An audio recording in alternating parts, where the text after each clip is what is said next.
আসসালামু আলাইকুম, সবাইকে ওয়েলকাম করছি আজকের ভিডিওটা দেখার জন্য।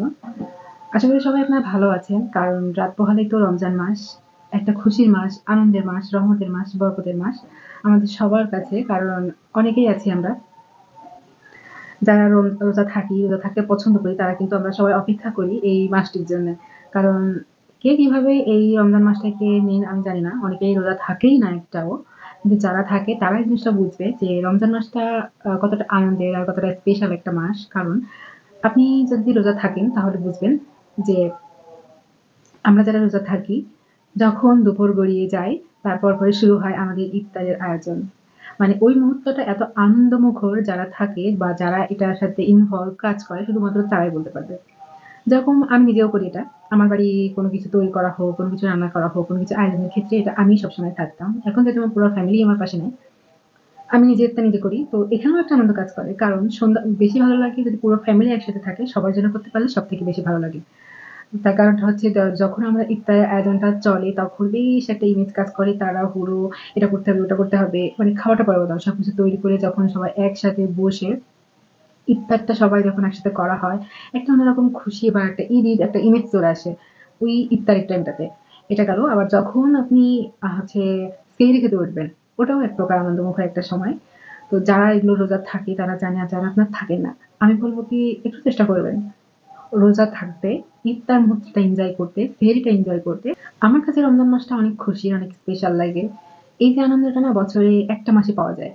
আর কখনো এরকম মাস পাওয়া যায় না যে মাসে খুব ঘটা করে ইফতার তৈরি, মানে খাবার তৈরি করা, সেটা সবাই মিলে একসাথে বসে খাওয়া দাওয়া করা। এটা শুধুমাত্র রমজান মাসেই সম্ভব।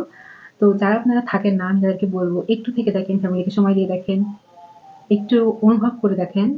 তাহলে আমি মনে করি কেউ রোজা বাদ দিবেন না। তো এটা গেল। তারপর হচ্ছে আরেকটা কাজ করা যায়।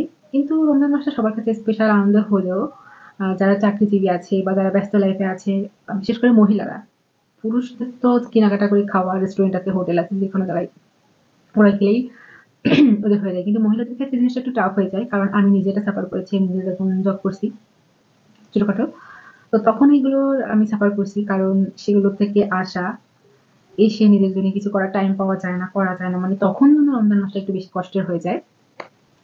কিন্তু তারপরেও ভাল লাগতো। রমজান বলে একটা ব্যাপার থাকে। কষ্ট হলেও কিন্তু ওই যে বেশি কষ্ট হয় চাকরিজীবীদের, আমি এটা আসলেই বলব। কারণ যে যেটা করে সে সেটার মর্ম বোঝে। তারপরেও যে দিন শেষে একটা ঈদ আসে, সবাই সবার ফ্যামিলির জন্য কেনাকাটা করে, কেউ কিনে দেয়, কেউ সেটা নেয়। তো এই দেওয়া নেওয়ার ভিতরেও কিন্তু একটা আনন্দ কাজ করে। তো সেখান থেকে আমি একটা কথা বলব যে রমজান মাসটা যেহেতু একটা রহমতের মাস, কারোর মুখে যদি একটু হাসি ফোটানো যায়, কাউকে যদি একটু খুশি করানো যায়, আমি মনে করি এর থেকে বড় পাওয়া আর কিছুই না।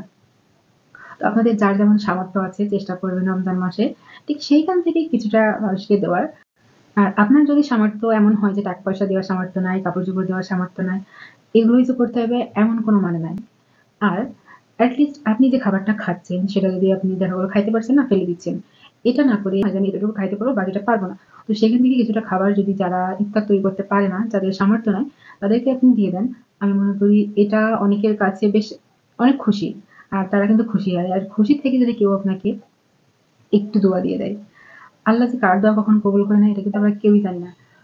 তো রোজার এই মাসটা সবাই আমরা এক একজনের খুশিটাকে একটু ভাগাভাগি করে নিলে আমার মনে হয় সবার জন্য ভালো হয়। কারণ আমার সামর্থ্য আছে, আপনার নাও থাকতে পারে, বা আপনার থাকতে পারে, বা আপনার পাশে, আপনার বাড়ির পাশের একজনের নাও থাকতে পারে। তো রমজান মাসে যেমন রহমত খুশির একটা মাস, তেমন যদি আপনি একটু আশেপাশে লক্ষ্য করেন তাহলে এই মাসটা সবার জন্যই খুশি হয়ে যেতে পারে, সবার জন্য আনন্দের হয়ে যেতে পারে। আমি চেষ্টা করব, আপনারাও চেষ্টা করবেন যে সবার দিকে একটু খেয়াল রাখার।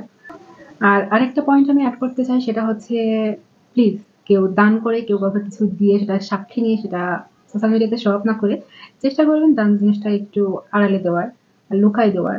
বা আপনি দিচ্ছেন এটা যে ১০ জনকে বলতে হবে এমনটা না। কারণ আপনি কাকে দিচ্ছেন না দিচ্ছেন তার সাক্ষী অবশ্যই কেউ থাকে।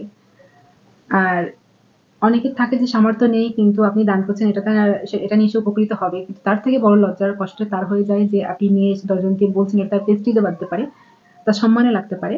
বা যেটা সোশ্যাল মিডিয়াতে দিচ্ছেন এটা তার সম্মানে লাগতে পারে। কারণ সে গরিব হতে পারে, তারও সমাজে বাঁচতে হয়, তারও আত্মীয়-স্বজন থাকে, সেখানে তার মাথাটা নিচু হয়ে যায়।